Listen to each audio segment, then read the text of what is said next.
This is the story about the brave girl Malala Yousafzai. She was born 1997 in a Swat Valley, Mingora, town surrounded with the beautiful valleys and high mountains. She was named after the inspirational Pashto Joan of Arc, Malalai of Maiwand. Before we learn and understand her life, let's look at the history of Pakistan. The early modern period started with the Mughal Empire. Mughal rule was briefly interrupted by the Sur Empire. The religion of Sikhism originated during this era in the Punjab province of Pakistan. Mughal rule was the time of economic development, prosperity, and peace for Pakistan, which remained nearly 2 centuries and also the golden age of the region. They're responsible for spreading Urdu and built many masjids, mausoleums, madrasas, and forts in Pakistan. The period was marked by economic activity, excellence in painting, and magnificent architecture. The Mughal dynasty greatly influenced the art, architecture, culture of today's Pakistan. During the decline of Mughal in the late 18th and early 19th century, the other dynasties invaded and then controlled the region. Over these lands ruled the Durrani Empire, the Marathas, and the Sikh Empire. Most of the territory of modern Pakistan was occupied by the East India Company of the British Empire. A series of conflicts followed in the region, in which the British fought local rulers, Sikhs and Afghans.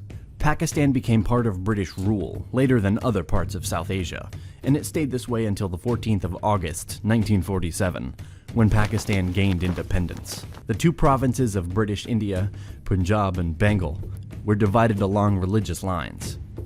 Violence and conflicts existed between the Hindus, Sikhs, and Muslims. Her father, Ziauddin Yousafzai, ran small school. Those classrooms become her paradise from early age. Listening and watching her father teaching, she loved school. She was one of the lucky ones. Often Pakistani families did not have money to send children to school, or they will only educate boys, since they are believed the daughters should cook and keep the house clean.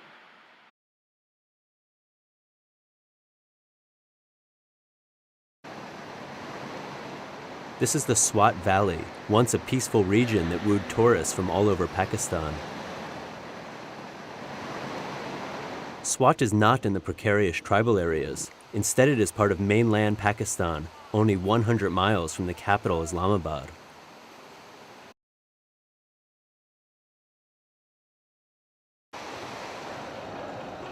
In the area where I live, there are some people who want to stop educating girls through guns. In Swat, Pakistan, schools for girls are under assault by the Taliban. I want to get my education and I want to become a doctor. Her dad, from the time she was born, was raising her against the traditional values and beliefs. He believed girls deserved the same education as the boys. With the father blessing, Malala begins writing for the BBC Urdu website about life under the Taliban. Gul Makai was her pseudonym. Her voice has started raising higher and higher. Swat Valley, the land of waterfalls, lush green hills and other gifts bestowed upon it by the nature. But my dear friends, today Swat has in the past few years become a heartland for Pakistan's Islamic militancy. Today this idyllic valley of peace is burning. Why the peace of this valley is destroyed? Why we the peace and innocent people of the valley are targeted? Why our future is targeted? Schools are not places of learning, but places of fear and violence. We will solve our problems. We will return our valley to peace. I think nobody, no one, our dreams are shattered, and let me say we are destroyed. About a quarter of the residents have left Swat, leaving behind a ghost town. The Taliban is an extremist group formed in Afghanistan in 2007. while Pakistani Taliban joined the group later on by occupying the area in the Swat Valley. Taliban leaders started controlling the area, implementing the strict Sharia law. The Mullah radio was announcing the new restriction, as well calling out people who were doing against the law. Fazl-E announced that the females must wear the burqas, forbid them to get educated, and they need to be separate from the men. Taliban's violence and intimidation grew stronger every day. In the world, the girls are going to their schools freely and there is no fear. But in Swat, when we go to our school, we are very afraid of Taliban. He will kill us, he will throw acid on our face, and he can do anything. But news here can be devastating. Come nighttime, the Taliban issue threats on FM radio.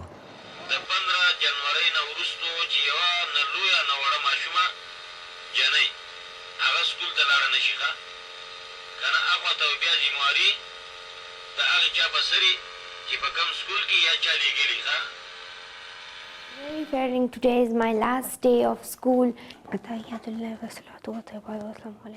Fear seeps into every aspect of life, even getting dressed for school. We are not using this uniform now, and we go to school in plain clothes, and I like my uniform, but I'm not able to use this uniform.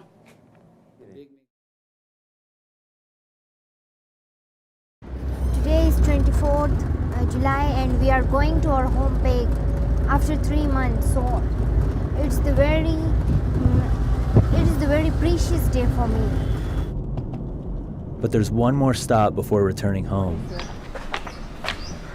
Zawuddin and Malala, with other grassroots activists, are invited to meet Richard Holbrooke. Are you from Mingora? President Obama's top official in the region. How old are you? I'm 12 years. 12 years old. Yeah.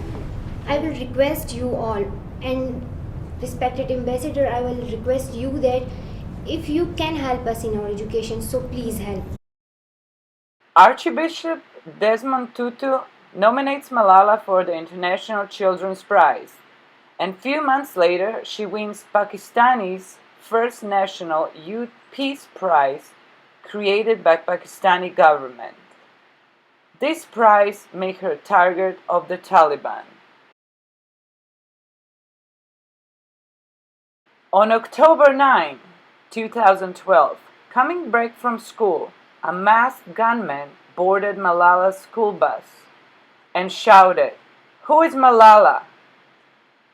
Bullets were fired, left her in a critical condition. 2 of her friends were also shot. An ABC News exclusive with the inspiring young girl targeted by the Taliban just because she wanted girls to go to school. Tonight, Malala Yousafzai speaks. Her life-changing surgery's over, and ABC's Bob Woodruff has talked to her father as well about the fragile young girl full of so much passion and purpose. Malala Yousafzai's journey from this to this is nothing short of a miracle. And today, for the first time, people heard her voice. Today you can see that I'm alive. I can speak. I can see you. I can see everyone. And I'm getting better day by day. It's just because of the prayers of people. Prayers and letters sent to this young girl who became a symbol of hope. She was just 12 when the Taliban shut down her school and a public crusade began. I have the right of education. I have the right to play. I have the right to sing, I have the right to talk, I have the right to speak up. Her actions made her a target. Last October, on her way home from school, she was brutally attacked. Gunmen entered her van and shot her at point-blank range in the head. She was medevac to England in critical condition, but she refused to die. The bullet had glanced off her skull, traveled down her cheek and into her shoulder. Incredibly, it didn't enter her brain. As her story spread, so did her followers. Malala has a strong bond with her father, who stood up for education of Pakistani girls. There is also the fear in honor-based culture that educated girls will make their own choice. This is why the message of education that Zawuddin encouraged in his own daughter is crucial. The love and understanding between the particular father and daughter have produced new hope for the girls and women everywhere. Malala is an inspiration for the children all over the world. When she fell, Pakistan stood and the whole world supported her. Today, Malala was sitting up in bed after 5 hours of surgery this weekend to repair her skull and damaged ear. She released a video statement talking about her new fund. I want to serve the people. And I want every girl, every child to be educated. And for that reason, we have organized Malala Fund. What are you trying to accomplish by the fund? Our aim and our dream is to educate children, and especially girls. Because when you educate a girl, you educate the whole family. You educate a generation. You educate all other coming children. The challenge is enormous. Today, there are 32 million girls around the world who are not in school. Breaking news from Afghanistan, where an American drone strike has killed the powerful Pakistan Taliban leader who ordered the attempted assassination of Malala Yousafzai. An Afghan defense official confirms Mullah Fazl-E was killed early yesterday in Kunar province near the Afghanistan-Pakistan border. He is responsible for attacks against U.S. targets in the region and violence in Pakistan. In fact, he's reviled in Pakistan for an attack on a school that killed 151 people, including 134 children. The U.S. blames Fazl-E for ordering the attack on Malala in 2012. We spoke with the Nobel Peace Prize winner about Fazl-E 1 year after she was attacked. The man who targeted you is now the head of the Taliban. Does that scare you? I'm not scared of the Taliban at all. I might be afraid of ghosts and like dragons and those things, but I'm not afraid of the Taliban. If you kill someone, it shows that you are afraid of that person. So why shall I be afraid of someone who is afraid of me already?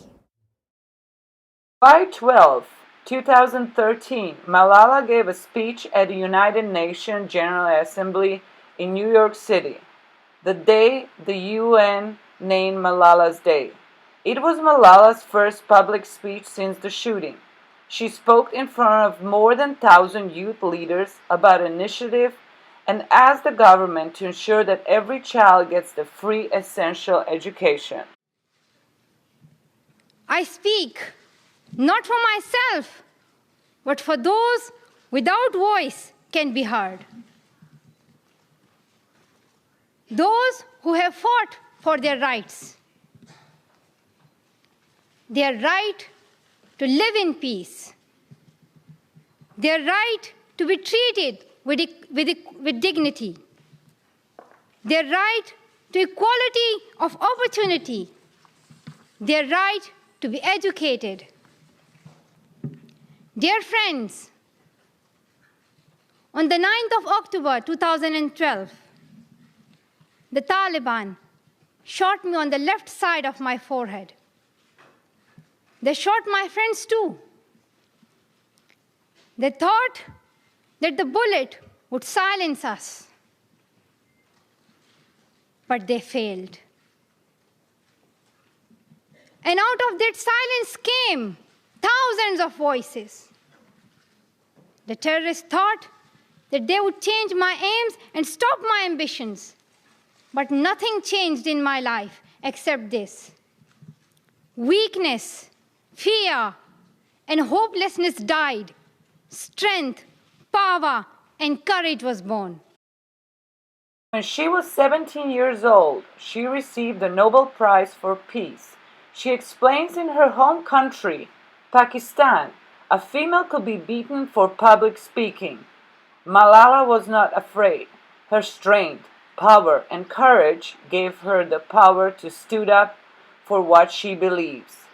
Malala that day lifted her voice for children everywhere by saying, "This award is not just for me. It is for those forgotten children who want education. It is for those frightened children who want peace. It is for those voiceless children who want to change. She became the voice for the kids' education. Fighting for an important cause. This award is not just for me. It is for those forgotten children who want education. It is for those frightened children who want peace. It is for those voiceless children who want change. I'm here to stand up for their rights, to raise their voice. It is not time to pity them. It is not time to pity them. It is time to take action. So it becomes the last time. The last time. So it becomes the last time that we see a child deprived of education. I have found that people describe me in many different ways. Some people call me the girl who was shot by the Taliban, and some the girl who fought for her rights. Some people call me a Nobel laureate now. However, my brothers still call me that annoying bossy sister. As far as I know, I'm just a committed and even stubborn person who wants to see every child getting quality education, who wants to see women having equal rights, and who wants peace in every corner of the world. Malala Fund is an international non-profit organization that fights for the girls' education. It was co-founded by Malala and her father. Malala Fund aims to bring awareness to the social-economic impact of girls' education and to empower girls to raise their voice, unlock their potential, and demand change. The Malala Fund currently runs programs focused on girls in Pakistan, Kenya, Nigeria, and Sierra Leone, as well as in Syrian refugee camps. Let me tell you something, Malala. I'm going to teach you a little bit about swag. If you have a Nobel Prize, you should start every sentence with Nobel Prize, even if it's not necessary. If you're at Starbucks and they're like, what would you like? You say, well, as a Nobel Prize winner, I'll have the venti. I think one of the reasons people are so drawn to you and your story is not just because of the journey you've been on, but because of the focus you bring to other people's journeys. And this book, We Are Displaced, is another example of that. My journey and stories from refugee girls around the world. Why did you feel the need to include other stories other than your own? I mean, your story is already so amazing. Why bring in others? Yeah, people already know about my story, and displacement was part of my life in Pakistan and then also moving to the UK.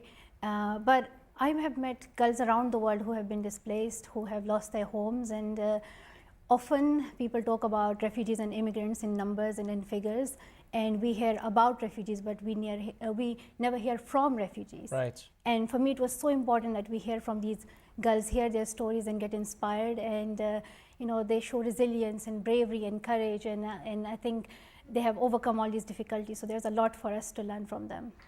They say, like, we want to get education because we want bright futures, and all have a dream. Some wants to become a doctor, some wants to become engineers, and some wants to become journalists. So it's very good to see them and to have a conversation with them. But there are still so many girls and so many children who cannot go to school, and I think that the whole community outside, international community, should help these children. Having Malala here is really key to highlight the issues that we have here and the fact that it's urgent and that we need to act now and that we need to offer as many opportunities as we can for children to access formal schools, to access informal education, and to get the support, the psychosocial support that they need now before they become adults. Malala is teaching us to raise our voice against injustice and violence and to be selfless. She works within communities to invest and create followers towards equal access to education. She speaks to authority figures as an advocate and a community action driver, representing the group's needs. She is charismatic with an optimistic view that change is possible.